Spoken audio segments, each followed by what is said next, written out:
नमस्कार बच्चों, आज हम कक्षा 5 की व्याकरण पुस्तक से अध्याय 9 कारक के विषय में पढ़ेंगे। बेटा, कारक किसे कहते हैं, इसको जानने से पहले नीचे दिए गए वाक्य को पढ़िए।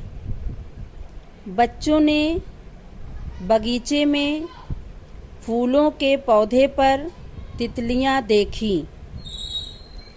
इस वाक्य में ने, में, के तथा पर शब्द विशेष चिन्ह हैं। ये वाक्य में शब्दों के बीच संबंध बताते हैं। इन्हें कारक चिन्ह कहते हैं। इन्हें विभक्ति या प्रसर्ग भी कहा जाता है।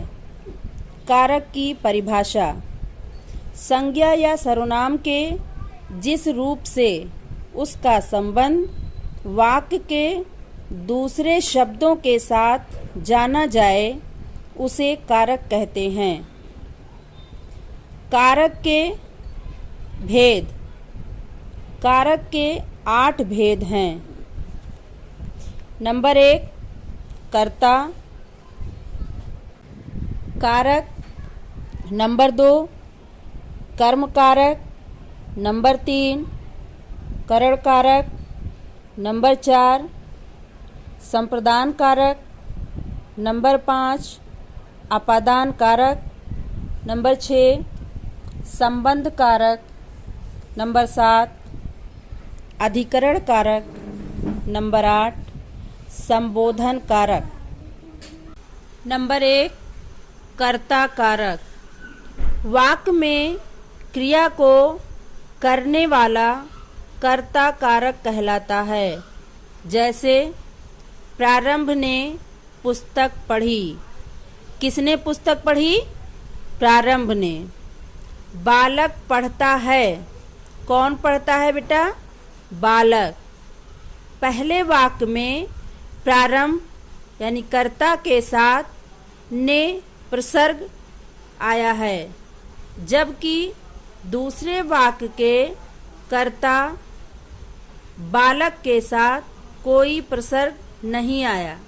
कर्ता कारक दोनों रूपों में प्रयोग होता है। नंबर 2 कर्म कारक। जिस वस्तु या व्यक्ति पर क्रिया के व्यापार का फल पड़े उसे कर्म कारक कहते हैं। जैसे माता पुत्र को बुलाती है, मैं फल खाता हूँ। पहले वाक्य में पुत्र कर्म के साथ को प्रसर्ग आया है, जबकि दूसरे वाक्य में फल कर्म के साथ कोई प्रसर्ग नहीं आया। कर्म कारक भी दोनों रूपों में प्रयुक्त होता है। नंबर 3 करण कारक। क्रिया के साधन को प्रकट करने वाला शब्द करण कारक कहलाता है। जैसे राम कलम से लिखता है। करण कारक के प्रसर्ग हैं से, के द्वारा। नंबर 4 संप्रदान कारक। जिसके लिए क्रिया की जाए उसे संप्रदान कारक कहते हैं। जैसे भिखारी को भोजन दो।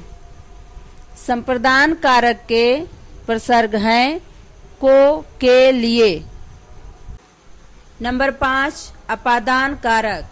संज्ञा या सर्वनाम के जिस रूप से अलग होने का भाव प्रकट हो उसे अपादान कारक कहते हैं।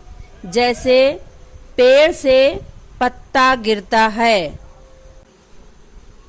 अपादान कारक में से प्रसर्ग का प्रयोग होता है, पर साधन के रूप में नहीं बल्कि अलग होने के अर्थ में।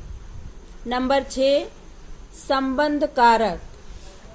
संज्ञा या सर्वनाम के जिस रूप से उसका संबंध वाक्य की दूसरी संज्ञा से प्रकट हो उसे संबंध कारक कहते हैं। जैसे राम दशरथ के पुत्र थे। संबंध कारक के प्रसर्ग हैं का, के, की, रा, रे, री। नंबर 7, अधिकरण कारक।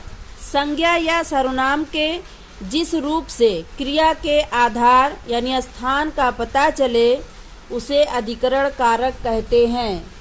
जैसे वह छत पर बैठा है। अधिकरण कारक के प्रसर्ग हैं में, पर। नंबर 8, संबोधन कारक। किसी को संबोधित करने के लिए जिस शब्द का प्रयोग किया जाता है उसे संबोधन कारक कहते हैं। जैसे हे प्रभु अपनी शरण में ले लो। संबोधन कारक के प्रसर्ग हैं हे, अरे, ओ आदि। बेटा आज हमने क्या सीखा, आओ दोहराएं। संज्ञा या सर्वनाम के जिस रूप से उसका संबंध वाक्य के दूसरे शब्दों के साथ जाना जाए उसे कारक कहते हैं।